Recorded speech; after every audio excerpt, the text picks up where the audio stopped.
point, and it's good news. The American Cancer Society reporting the largest ever single-year drop in cancer death rates across the country. Researchers crediting several breakthroughs in treatment of lung and skin cancer for the decline, which has dropped by almost 30% since 1991. Dr. David Spigel is here. He is the Chief Scientific Officer at Sarah Cannon Research Institute. And I'm very happy to report this story. If you would start, Dr. Spigel, by telling us more about the biggest factors behind the drop.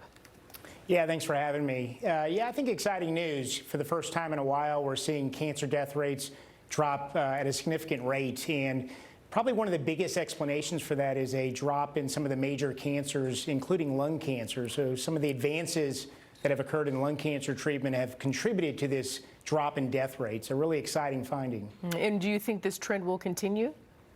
I think so. I think these data reflect advances that actually maybe go up until about 2016, 2017. And the pace of development is so fast right now. What we're seeing today in 2020, I think those advances are going to continue to cause the death rate to drop. And so a lot of reason for excitement already from data from just a few years ago. You know, Dr. Spigel, is there an awareness component? I mean, people more aware of the dangers of smoking. They're much better about wearing sunscreen, you know, lifestyle changes. Yeah, I think you're exactly right. I mean, screening, of course, continues to be very important. But as you say, lifestyle changes, smoking, exercising more, eating right. I mean, these lifestyle changes all work into a kind of package of factors that help lower death rates. I think the other big thing is cancer research. So trying to find new therapies, advances in targeted therapies, therapies that help boost the immune system.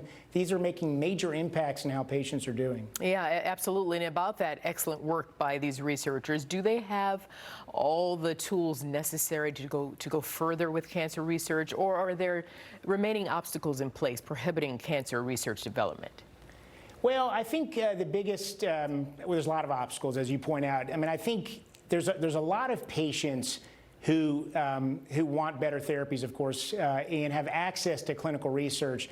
We probably have the most work to do to get more patients exposure to clinical trials, access to new therapies, so that these things can get tested, and then we can see if these lead to better outcomes. So improving how we do research, I think, is going to be the major next challenge for us. And can we expect the death rate to drop with other types of cancer?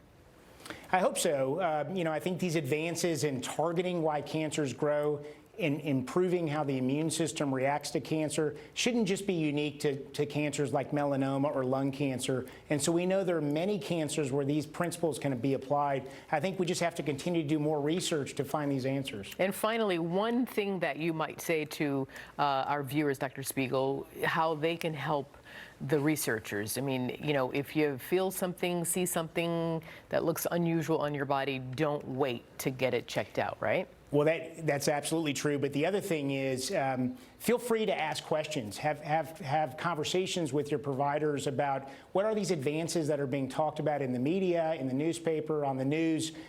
Do we have access to these things? How can I get those? Do they apply to my care? Mm-hmm. And finally, again, we're touting the fantastic work of researchers. Do we have enough access for people who maybe don't live in some of the bigger cities so they can get these early pre-screenings done? Well, that's a good question, you know, when it comes to just routine care, of course, and then access to research.